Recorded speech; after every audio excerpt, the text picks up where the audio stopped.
A dream guest for me on this podcast is the stylist that I'm pretty sure Becky and Seth both share a stylist. I would love to talk to him. I think what he's doing is fabulous. Yeah, a lot of his work, we've worked together. So many people know that I've created Seth's necklace. So his iconic piece that he has that has just the big SR, that was something that we worked together on hand in hand. Gosh, starting in February of 2024.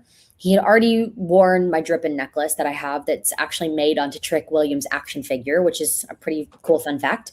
And Seth was wearing my necklace and I was like, can I just make you something custom? Like, I would love to make you something custom.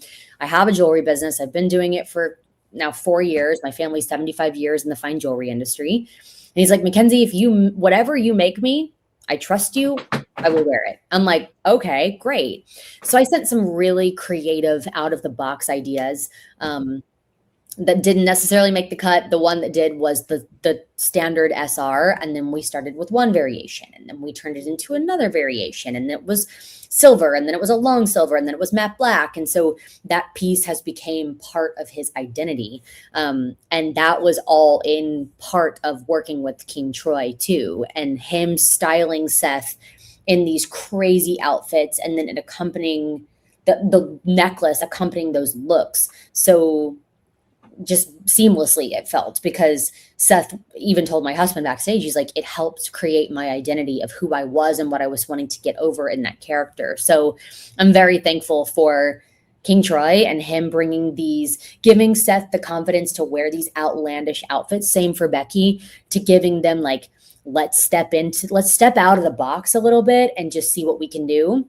And then being able to work together with them to put the piece together for Seth. It's just been a dream. That's really cool. I've always wondered how, like, there's a stylist and a designer and a fabricator, like how that whole engine works, especially when you have something that is like every week there's a show. Yeah. And honestly, like when you're on the road 52 weeks out of the year, the schedule is so grueling in WWE, in any company, really. AEW, WWE, TNA, we're blessed because we're not as on the road as much, but it's a routine. Where am I? You show up, you do the show. What am I wearing? You go home, you see your family, you try to clock out. You're back on the road, especially if you're working a Monday Night Raw and a Friday Night SmackDown and a pay-per-view. WrestleMania season is even crazier because you were just on the go nonstop.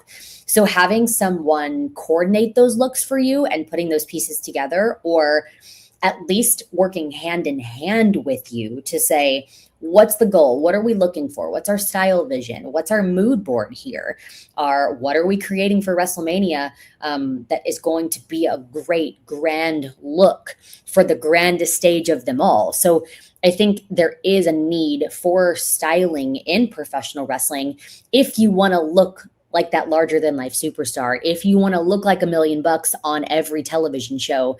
I think that Becky and Seth leaning into King Troy has been such a smart play in their book.